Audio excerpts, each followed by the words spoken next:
নমস্কার, new jersey থেকে পটুম্যানের মা বলছি। আমাদের শুক্র শনি রবির গল্পে সবাইকে নমস্কার, সবাইকে ওয়েলকাম। পটুম্যানকে নিয়ে এই শনিবার গেছিলাম নিউ জার্সির স্যান্ডি হুক বিচে।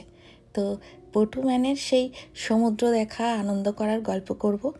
সঙ্গে আমার ডাক্তার দেখানো ছিল শুক্রবার, সেখানে ডাক্তার কী বললেন, কতটা কি স্বস্তি পেলাম সেগুলো বলবো। আর রবিবার ছোট্ট করে বন্ধুরা মিলে একটা গেট টুগেদার করলাম, সেই গল্প নিয়েই আজকে হাজির হলাম। তো গল্পের শুরু হচ্ছে শুক্রবার। ডাক্তারের অ্যাপয়েন্টমেন্ট নিয়েছিলাম অনেক দিন আগে, আর এটা কাউন্ট করেই যে পটু স্কুল থাকবে। কিন্তু এমন গরম পড়েছে এখানে যে শুক্রবার দিন পটুর একেবারে 1টার সময় ছুটি দিয়ে দিল।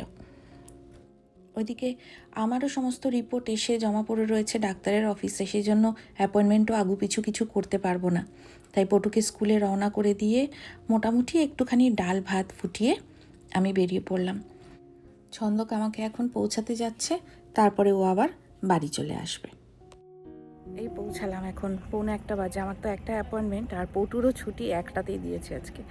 তো ছন্দক ফেরত যাবে, গিয়ে ওকে নেবে, নিয়ে আবার একটুখানি ওকে চেঞ্জ করে নিয়ে আসবে আমার নিতে।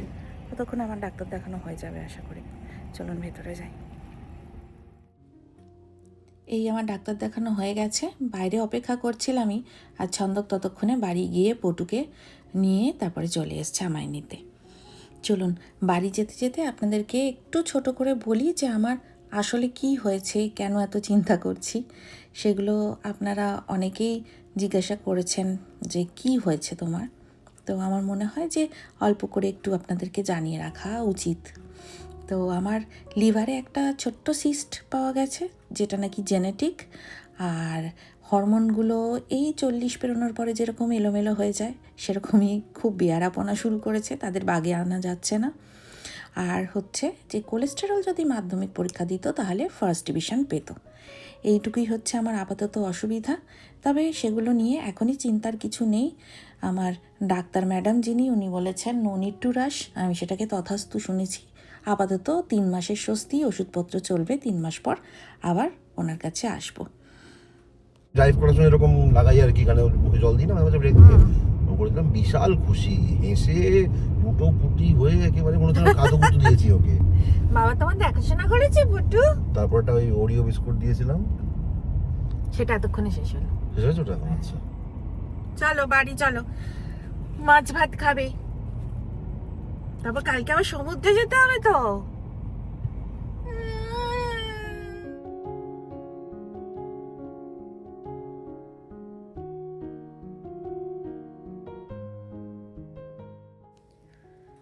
আজ তো আর তেমন কিছু বেশি রান্না করতে পারিনি, তো এই ভাত ডাল, একটুখানি আলু সেদ্ধ মাখা, আর পেঁপে বড়ি আর আলু দিয়ে পাতলা করে রুই মাছের ঝোল করেছিলাম। এই হচ্ছে আজকে আমাদের খাওয়া দাওয়া। কালকে আমরা যাব স্যান্ডি হুক বিচ দেখতে। আজ হচ্ছে রবিবার সকালবেলা। সকাল থেকে এখানে জানেন তো খুব রোদ উঠে যায়, মানে 6টার সময় যদি আপনি দেখেন বাইরে মনে হবে যে বোধহয় মানে কলকাতার হিসাবে 10টা-11টা বাজে, এত বেশি রোদ উঠে যায়। পর্দাগুলো সেই জন্য ঘরে টেনেই রেখেছিলাম। আর আমরাও একটুখানি স্নান টান করে জিনিসপত্র গুছিয়ে রেডি হয়ে নেব এখন, কারণ বিচে যাব। আর এখানে বিচে যেতে হলে মোটামুটি অনেক কিছুই নিয়ে যেতে হয়, যেমন ধরুন ছাতা নিয়ে যেতে হবে, কারণ একটুও ছায়া নেই তো বিচের কোথাও, তো ওখানে আপনি বসতে পারবেন না। কটা চেয়ার নেব, একটু খাবার দাবার নেব, এই সমস্ত কিছু গুছিয়ে নেব। তো মোটামুটি ব্যাগ গুছিয়ে নিয়েছি। এখানে নিজেদের সমস্ত জামা কাপড়গুলো আলাদা আলাদা প্যাকেট করে নিয়েছি যাতে বালি না লাগে, সেই জন্য জিপলক ব্যাগের মধ্যে নিয়েছি। তারপরে ওই ওষুধপত্র, পটুর টুকটাক জিনিসপত্র, টাওয়েল, এগুলোও নিয়েছি। পটুর বিচে স্নান করার প্যান্ট ট্যান্টগুলো নিয়ে নিয়েছি। এবার আমরা বেরিয়ে পড়ব। পটুর প্রথমে থেরাপি হবে, স্পিচ থেরাপি, তারপরে আমরা যাব বিচে। একটুখানি এগ স্যান্ডউইচ বানিয়েছিলাম হালকা করে, সেটা খেয়ে বেরিয়ে পড়লাম। বসার ম্যাট নিয়েছি, আর একটু দুপুরের খাবার বানিয়ে নিয়েছি, আবার কয়েকটা গার্বেজ ব্যাগও নিয়েছি, আমাদের আবর্জনা বিচ থেকে তুলে যাতে নিয়ে আসতে পারি সেই জন্য। তো এখন বাজে 10টা, 10:30 থেকে পটুর স্পিচ থেরাপি হয়, আপনারা জানেন। 11টা অবধি হবে, তারপর সেখান থেকে বেরোবো। এই বিচটা আমাদের যেখানে থাকি আর কি, সেখান থেকে মোটামুটি 30 মাইল মতো ডিস্টেন্স হয়, সময় লাগবে 1 ঘন্টা। তো সেই মতোই আমরা বেরিয়ে পড়বো যাতে তাড়াতাড়ি পৌঁছে যেতে পারি। ওই যে পটু থেরাপিস্টের সঙ্গে ভেতরে চলে গেল।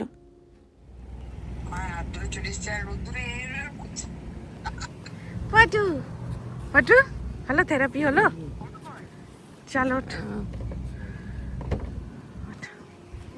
Let's go to beach.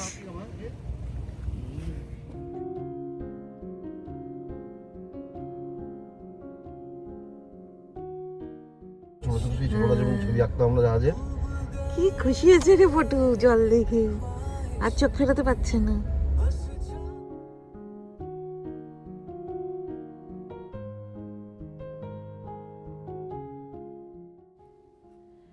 বেশ আনন্দে নাচতে নাচতে যাচ্ছিলামই, কিন্তু এমন ট্রাফিকের মধ্যে পড়বো ভাবতে পারিনি।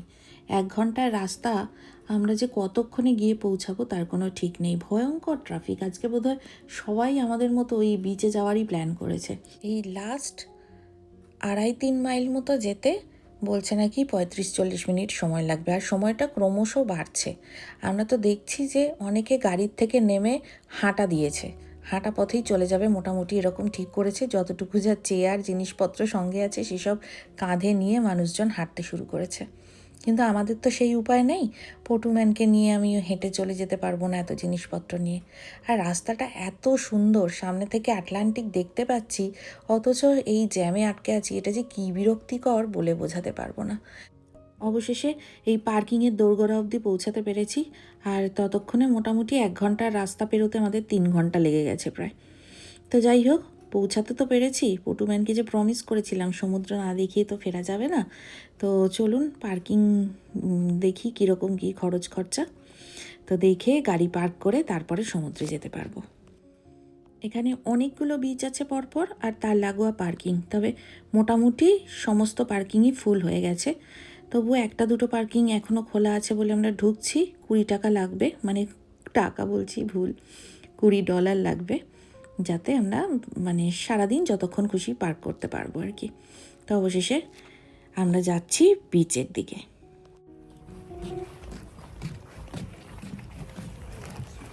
অবশেষে পৌঁছেছি, পার্কিং পেয়েছি, এবার বিচের দিকে যাচ্ছি। পার্কিং থেকে এই বিচ অবধি কিন্তু প্রচুর হাঁটা, আর বিচেও আপনারা দেখছেন যে সামনে কতটা বালি। তো প্রচুর হেঁটে ছাতা চেয়ার জিনিসপত্র নিয়ে আমরা মোটামুটি পৌঁছেছি। আজকে কিন্তু দারুণ গরম, আর এখনও প্রচুর রোদ রয়েছে। তো একটুখানি রোদ কমলে আমরা তারপরে সমুদ্রে নামবো। সামনে থেকে ওই যে দূরে নিউ ইয়র্কের স্কাইলাইনটা দেখা যাচ্ছে, আর এই হচ্ছে আটলান্টিক।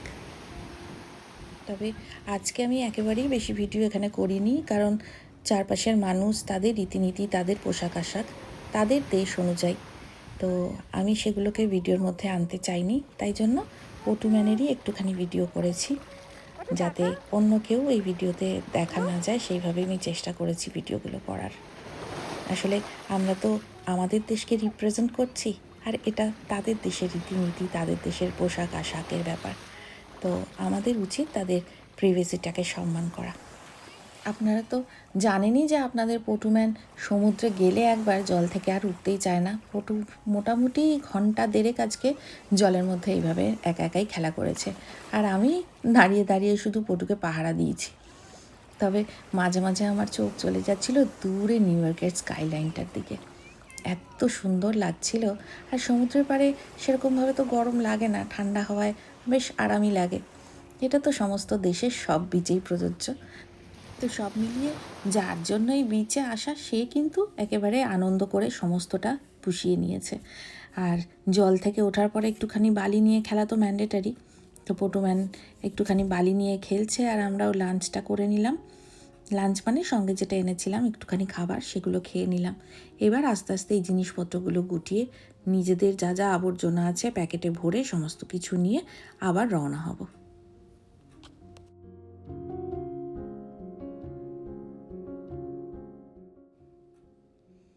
আজ কিন্তু আপনাদের পটুম্যানও একটা ব্যাগ বয়ে নিয়ে যাওয়ার দায়িত্ব পেয়েছে, একটা হালকা দেখে ব্যাগ ওর হাতেও দিয়ে দিয়েছি।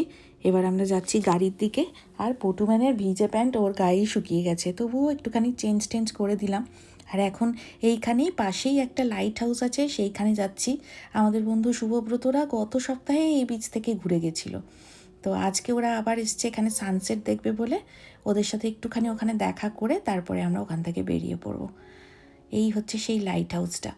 আর এই লাইট হাউসটার চারপাশে প্রচুর পরিত্যক্ত বাড়ি, মানে সারি সারি। এগুলো মিলিটারি ক্যাম্প ছিল হয়তো, আমি অতটা ডিটেলে জানি না, তবে বাড়িগুলো কিন্তু সমস্ত পরিত্যক্ত। চলুন আগে ওদের সাথে একটু দেখা করে নিই, তারপর ফেরার সময় একটুখানি উঁকি মারবো এই বাড়িগুলোতে, মানে বাইরে থেকে যতটা দেখা যায় আর কি।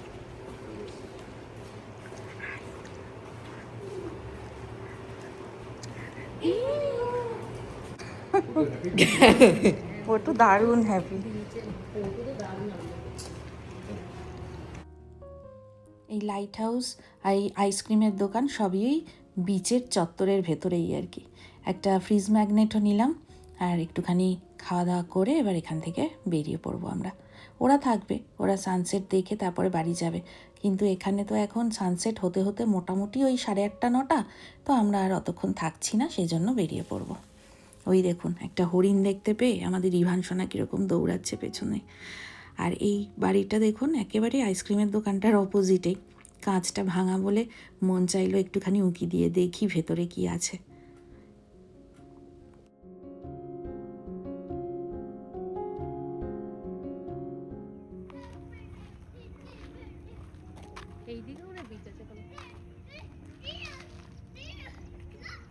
এই যে ডিয়ার এখানে, তো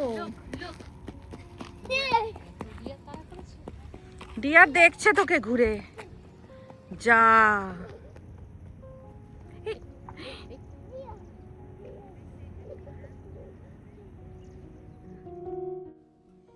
এখন বাজে প্রায় 7টা, আমরা তিনজনেই প্রচণ্ড ক্লান্ত, সকাল থেকে থেরাপি, সমুদ্র এই সমস্ত করে টোরে এখন আমরা বাড়ির পথে। সানসেট আজকে আর দেখা হলো না, তবে শুনেছি এখানকার সানসেট খুব সুন্দর, পরে একদিন নিশ্চয়ই আসবো আমরা সানসেট দেখতে।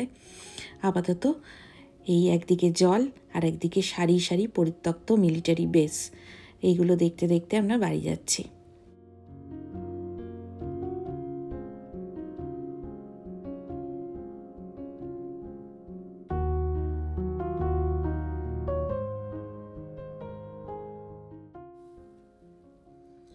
রবিবার যেরকম বাড়ির সমস্ত কাজ থাকে সেগুলো করার পরে মনে হয় যে একসাথে বন্ধুরা মিলে একটু খাওয়া দাওয়া করলে ভালো হয়। এই বাড়িতে একটু চিকেন ছিল, সেটাই করেছি। সঙ্গে দুতি, মানে শুভব্রতর যে ওয়াইফ আমাদের বন্ধু, ও বানিয়ে এনেছে চিংড়ির মালাইকারি। আর এটা একটুখানি ডাল, নরম করে একটু কালো জিরে দিয়ে আলু ভাজা, চাটনি তো বাড়িতেই ছিল, আর ভাত করেছিলাম, আর সঙ্গে করেছিলাম একটুখানি পোলাও। এই দিয়ে আজকে দুপুরবেলা খাওয়া দাওয়া হলো। আসলে বন্ধু বান্ধব ছাড়া এখানে তো আর পরিবার পরিজন সেরকম কিছু নেই, তো এই একটুখানি ছুটির দিনগুলোয় মনে হয় বাড়িতে যা রান্না হয়েছে তাই নিয়েই যদি একসাথে এক জায়গায় বসে একটু খাওয়া দাওয়া করা যায়, এই বা কম কি। তো এইভাবেই কাটলো আমাদের শুক্র, শনি আর রবির গল্প। আমাদের ছোট্ট ইভান সোনার দুষ্টুমিতে আর রবিবাসরীয় লাঞ্চে খারাপ কাটলো না দিনটা। কাল থেকে পটুর আর 4 দিন মাত্র ক্লাস আছে স্কুলের, সেগুলো আবার প্রত্যেক দিন একটাই ছুটি হয়ে যাবে, সেজন্য চাপটাও একটু কম আছে। আর এইভাবেই আমাদের উইকেন্ডটাও কেটে গেল। এখন 5:30 বাজে, পটুম্যান নিজের রাজ্যপাট নিয়ে মশগুল, নিজের খেলনা নিজেই আনছে, নিজেই গুছিয়ে রাখছে, যা খুশি করছে। আমি শুয়ে শুয়ে দেখছিলাম পটুকে। তো আজকের গল্প এইখানেই শেষ করি। সবাই কিন্তু খুব খুব ভালো থাকবেন। খুব তাড়াতাড়ি দেখা হবে নতুন দিনের নতুন গল্প নিয়ে। আজকের মতো আসি তবে, কেমন?